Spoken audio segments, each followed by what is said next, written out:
जब साधक माँ काली की पूजा करता है तो वह केवल एक देवी का ध्यान नहीं करता, वह स्वयं अग्नि के बीच खड़ा हो रहा होता है।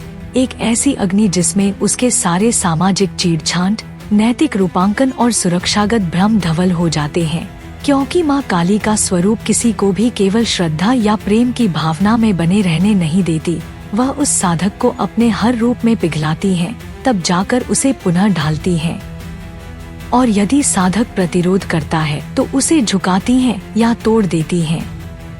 इसलिए प्राचीन ग्रंथ स्पष्ट रूप से कहते हैं कि यह साधना केवल वीर आत्माओं के लिए है, जो भय नहीं बल्कि भय के पार देख सकते हैं। सबसे पहले यह साधना मन, वासनाओं और अहंकार की नूरा दहशत जैसा परीक्षण करती है।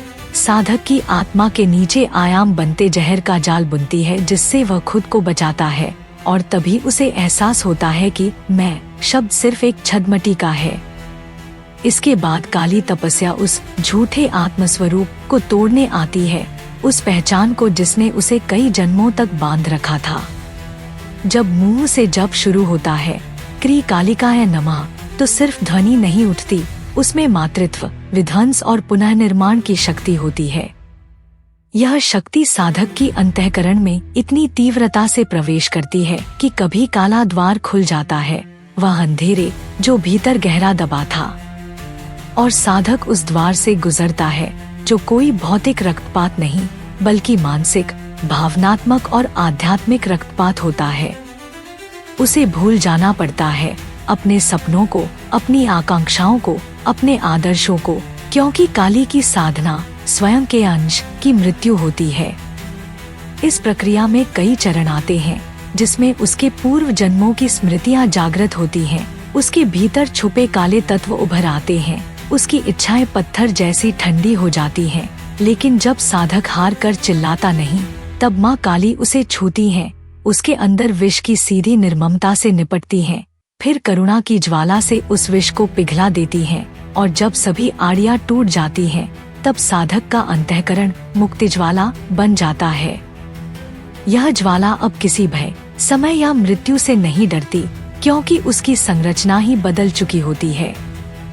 मिथोलॉजिकल कथाओं में राजा भीमसेन, काशीबासी, दायादमार जैसे साधक बताए जाते हैं, जिन्होंने काली की इस आरा परीक्षा को सहा, जहां उन्हें रुद्राक्षों और रक्तबीज मंत्रों से होकर गुजरना पड़ा।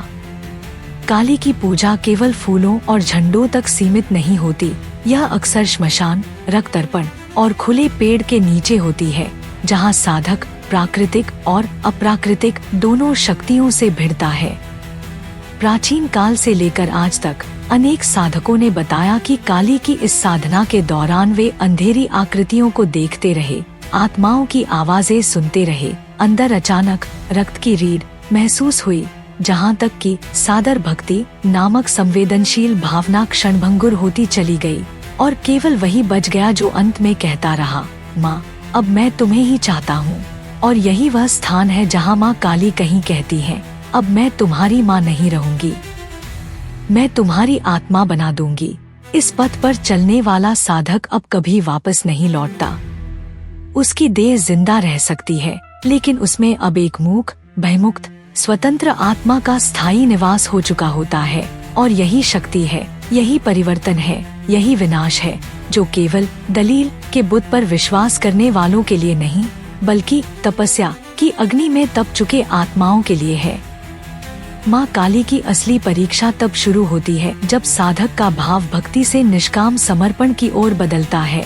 इस परिवर्तन के बीच उसकी महत्वपूर्ण जांच होती है, जहाँ वह खुद को उन परिस्थितियों में पाता है जिनमें आत्मा और अभिव्यक्ति दोनों झूठे लगने लगते हैं।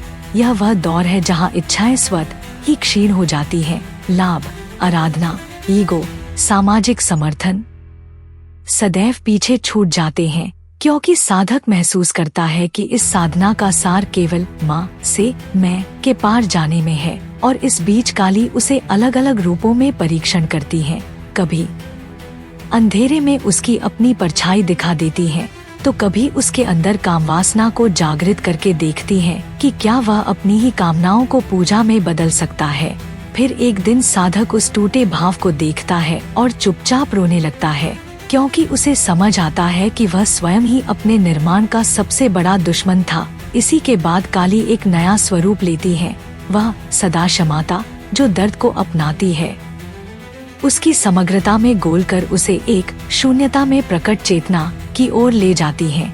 इसके बाद साधक को अपने चारों ओर लगे डर, मोह, अपेक्षाएं और स्वार्थ ही नहीं बल्कि अपनी आत्मनिर्भरता के झूठे गृहस्थ रूपों से भी मंचित रूप में लड़ना पड़ता है।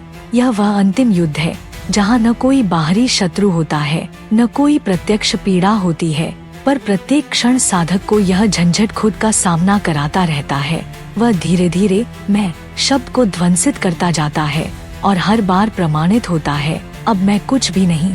तब माँ काली उसकी आत्मा में यह पुष्टि करती है कि नया निर्माण हो रहा है और नए अवतार के लिए उससे पूछती हैं, क्या तू तैयार है? यदि साधक सहमति की मुद्रा में उत्तर देता है, जी हाँ, तो काली उसकी आंतरिक अग्नि गहराई में और तेजी से घटते हुए देखती है, क्योंकि अब साधक उसकी माया के अंतिम जाल, समाज, नियम, धर्म, कर्म और न्याय से भी ऊपर उठ गया है।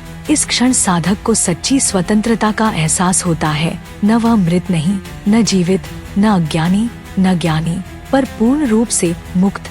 लेकिन यह स्थिति सहज और बिना धड़कन वाली नहीं होती।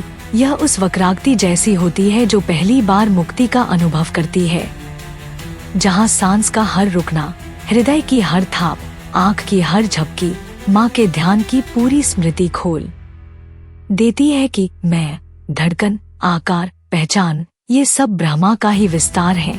तब साधक पाता है कि सत्यानाश के बीच ही परम सत्य विचरण कर रहा था।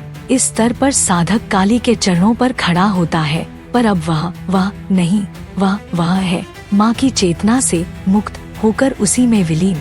तभी साधक महाकाली के उस विस्फोटक आनंद में प्रवेश करता है जिसे तंत्रियों ने शून्य अद्वैत आनंद कहा है, जहाँ ब्रह्मांड, चेतना और शरीर वे सभी मात्र आभास मात्र रहते हैं। अब कोई द्वैत नहीं, कोई संकल्प नहीं, केवल अस्तित्व का एक ताजा विस्फार होता है। पर यह विस्फार एवं नैतिक नहीं, यह विवेकपूर्ण, चैतन्यपूर्ण विस्फार होता है, जहाँ साधक अपनी धड़कन से यह प्रश्न करता है, क्यों मैं धड़कता हूँ? और तभी माँ काली को प्रतीत होता है कि साधक अब उसकी माया को सहज रूप से पार कर गया है और उस भौतिक सत्य को जान गया है जो न गति है, न ध्वनि, न रूप। यह सत्य वह है जो माँ है। वहीं से साधक अक्षरों के पार जाकर मौन अक्षर का उच्चारण करता है और तभी काली उसकी आत्मा पर अंगुली रखती है, स्वगत मार्ग प्रदान करती है, उस काल मुक्ति का मार्ग जो संसार में नहीं, आत्मा में पाया जाता है। यह मार्ग केवल शुरुआत है, क्योंकि अंत तो एक ऐसी चेतना होती है जहाँ साधक स्वयं काली बन जाता है। मृत्यु नहीं, पुनर्जन्म नहीं, केवल पूर्ण समर्पण। और तभी साधक कहता है, अब मैं नहीं रहूंगा, और माँ काली उसे बिना किसी विचार के, बिना किसी आत्मा के, बल्कि केवल चेतना की शुद्धि की अवस्था तक पहुँचा देती है।